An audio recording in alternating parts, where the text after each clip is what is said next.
श्री गणेशाय नमः. श्री स्वामी समर्थ. आज आपण अयोध्या कांडातला 98वा सर्ग वाचूया. भरताकडून श्रीरामांच्या आश्रमाचा शोध, त्याला आश्रमाचे दर्शन. याप्रमाणे सेनेस स्थिर करून जंगम प्राण्यात श्रेष्ठ व प्रभावशाली भरताने गुरुसेवा परायण श्रीरामचंद्रांच्या पाशी जाण्याचा विचार केला.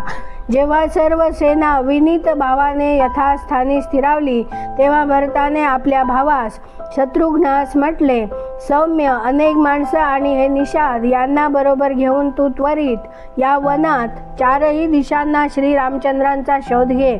निषाद राजगुह स्वतःही धनुष्यबाण आणि तलवार धारण करून आपल्या सहस्त्र बांधवांसह या वनात हिंडून ककुस्थ कुलवंशी श्रीरामचंद्रांचा व लक्ष्मणाचा शोध घेईल. मी स्वतःही मंत्री, पुरवासी, गुरुजन आणि ब्राह्मण यांच्यासह एकत्र राहून पायीच साऱ्या वनात विचरण करीन. जोपर्यंत श्रीराम, महाबली लक्ष्मण अथवा महाभागा विदेह राजकुमारी सीता यांना पाहणार नाही, तोपर्यंत मला शांती मिळणार नाही.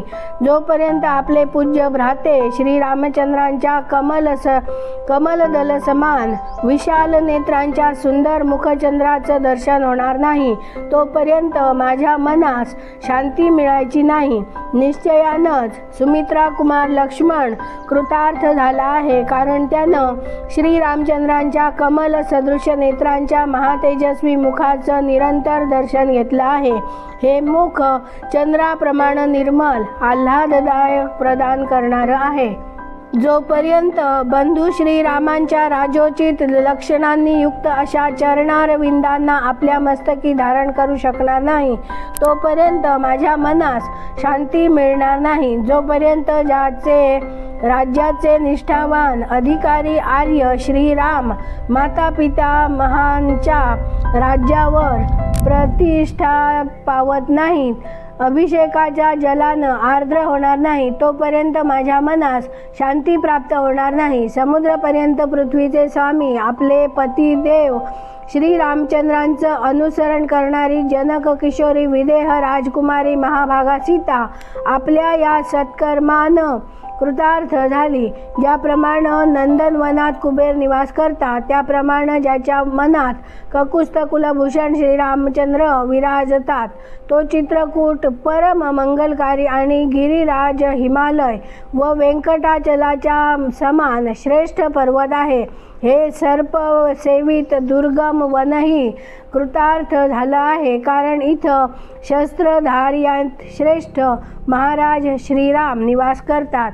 असे म्हणून महातेजस्वी पुरुष प्रवर महाबाहू भरताने त्या विशाल वनात पायीच प्रवेश केला. वक्त्यात श्रेष्ठ असणारा भरत पर्वत शिखरावर उत्पन्न झालेल्या व ज्यांच्या शाखावर अग्रभागी फुले फुलली आहेत अशा वृक्षसमूहाखालून बाहेर पडला. पुढे जाऊन तो मोठ्या वेगाने चित्रकूट पर्वतावरील एका शाल वृक्षावर चढला व तेथे त्याने श्रीरामचंद्रांच्या आश्रमात धगधगणाऱ्या अग्नीतून वर उठणाऱ्या धूर पाहिला. त्या धुरास पाहून श्रीमान भरत आपल्या बंधूसह शत्रुघ्नासह मोठीच प्रसन्नता पावला आणि इथंच श्रीराम आहेत असे जाणून त्यास अथांग जल पार केल्याचा संतोष प्राप्त झाला. अशा प्रकारे चित्रकूट पर्वतावर पुण्यात्मे महर्षी यांनी युक्त श्रीरामचंद्रांचा आश्रम पाहून महात्मा भरताने शोधण्यास आलेली सेना पूर्वस्थानावर स्थिर केली आणि तो स्वतः गुहास बरोबर घेऊन शीघ्रतापूर्वक आश्रमाकडे निघाला. इथे 98वा सर्ग पूर्ण झाला. आता आपण 99वा सर्ग वाचूया. सेना स्थिर झाल्यावर बंधूच्या दर्शनासाठी उत्कंठित झालेला भरत आपल्या लहान भावास शत्रुघ्नासह आश्रमाची चिन्हे शोधित त्या दिशेने निघाला. गुरुभक्त भरताने महर्षी वसिष्ठांना असा संदेश दिला की आपण माझ्या मातांसह शीघ्र यावं असे सांगून तो त्वरित पुढे निघाला. सुमंत्र ही शत्रुघ्नाच्या समीप राहून मागून चालत होता. त्यालाही भरताप्रमाणे श्रीरामचंद्रांच्या दर्शनाची तीव्र अभिलाषा होती. चालता चालता श्रीमान भरताने तपस्व्यांच्या आश्रमासारखी प्रतिष्ठा असलेली आपल्या बंधूची पर्णकुटी पाहिली. त्या पर्णशाळेच्या पुढे भरताने त्यावेळी अनेक लाकडांचे तुकडे पाहिले. ते होमासाठी संग्रहित केले होते.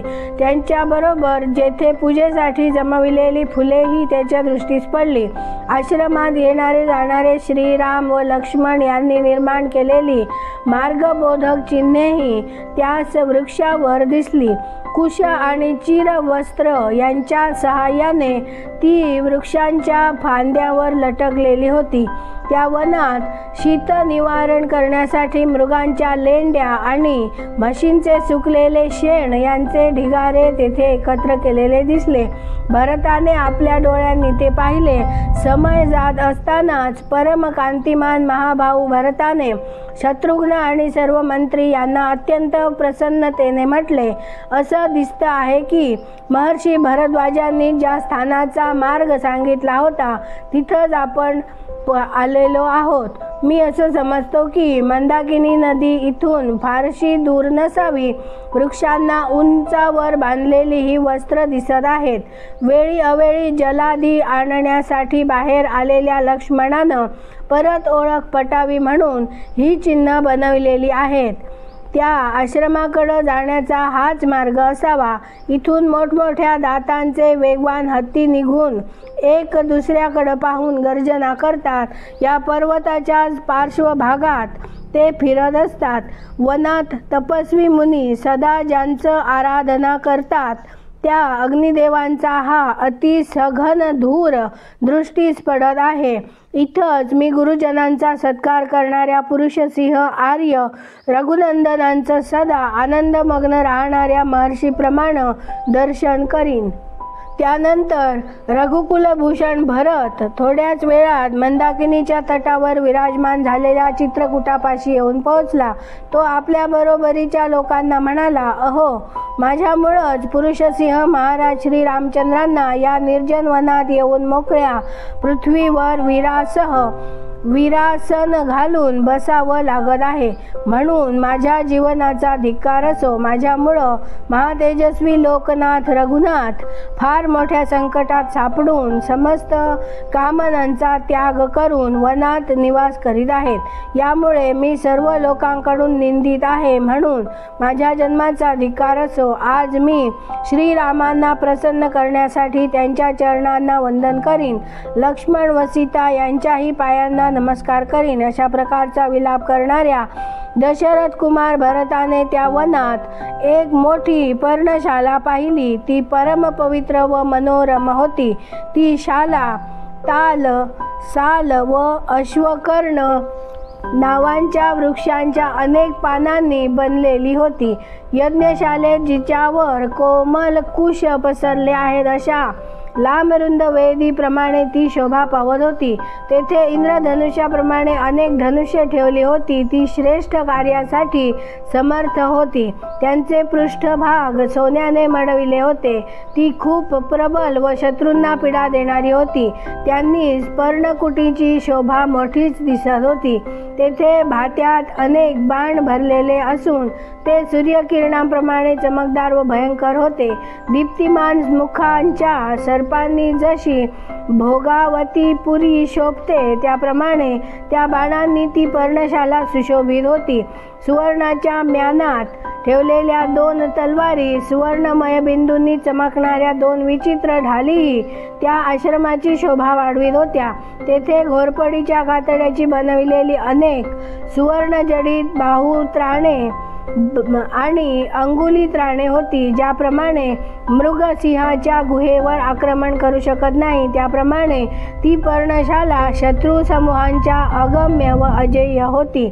श्रीरामांच्या त्या निवासस्थानी भरताने एक पवित्र आणि विशाल वेदीही पाहिली, जी ईशान कोणाकडे थोडी उतरलेली होती तीवर अग्नी प्रज्वलित झाला होता. पर्णशालेकडे थोडा वेळ पाहून भरताने तीत बसलेल्या आपल्या पूजनीय बंधूस श्रीरामांना पाहिले. त्यांनी शिरावर जटामंडल धारण केले होते. त्यांनी आपल्या अंगावर कृष्ण मृगचर्म आणि चिरवल्कल धारण केले होते. प्रज्वलित अग्निप्रमाणे आपले तेज पसरविणाऱ्या श्रीरामांना भरताने पाहिले. समुद्रापर्यंत पृथ्वीचे स्वामी धर्मात्मा महाबाहू श्रीमान श्रीराम सनातन ब्रह्मदेवाप्रमाणे कुश अंथरून वेदीवर बसले होते. त्यांचे खांदे सिंहाप्रमाणे होते, भुजा मोठ्या होत्या, नेत्र प्रफुल्ल कमलांप्रमाणे होते. त्या वेदीपाशी ते सीता व लक्ष्मण यांच्यासहित बसले होते. त्यांना त्या अवस्थेत पाहून धर्मात्मा कैकेयी कुमार भरत शोक व मोह यात बुडून गेला. तो मोठ्या वेगाने त्यांच्याकडे धावत गेला. बंधूकडे दृष्टी जाताच भरत आर्त भावाने विलाप करू लागला. तो आपल्या शोकाच्या आवेगास धैर्यानेही रोखू शकला नाही. अश्रू वाहत असताना तो गदगद वाणीने म्हणाला, हाय, जे राजसभेत बसून प्रजा व मंत्रीवर्ग यांच्याद्वारे सेवा करण्यासाठी सन्मान पावण्यासाठी योग्य आहेत, ते माझे मोठे बंधू श्रीमान श्रीराम इथं वन्य पशूंनी घेरलेले दिसत आहेत. जे महात्मे पूर्वी कित्येक सहस्त्र वस्त्रांचा उपयोग करीत होते, ते आता धर्माचरण करताना केवळ 2च मृगचर्म धारण करीत आहेत. जे नेहमीच नाना प्रकारची विचित्र फुलं आपल्या शिरावर धारण करीत होते, तेच हे रघुनाथ यावेळी या जटाभारास कसं सहन करत असतील. ज्यांनी शास्त्रोक्त यज्ञांच्या अनुष्ठानाद्वारे धर्माचा संग्रह करणं उचित आहे, ते यावेळी शरीरास कष्ट देऊन प्राप्त होणाऱ्या धर्माचं अनुसंधान करीत आहेत. ज्यांच्या अंगाची बहुमूल्य चंदनाने सेवा होत असे, त्या माझ्या पूज्य बंधूंच्या या शरीरावर कसला मळ चढलेला आहे. हाय, हे जे सर्वथा सुख भोगण्यासच योग्य आहेत, ते श्रीराम माझ्यामुळे दुःखात सापडले आहेत.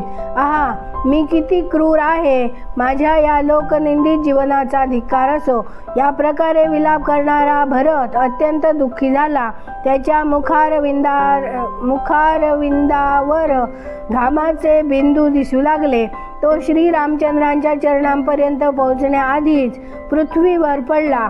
अत्यंत दुःखाने संतप्त होऊन महाबली राजकुमार भरताने एकदा दीनवाणीने आर्य म्हणून पुकारिले. त्यानंतर तो काहीच बोलू शकला नाही. अश्रूंनी त्याचा गळा भरून आला होता. यशस्वी श्रीरामांकडे पाहून तो हा आर्य म्हणत कष्टी झाला होता.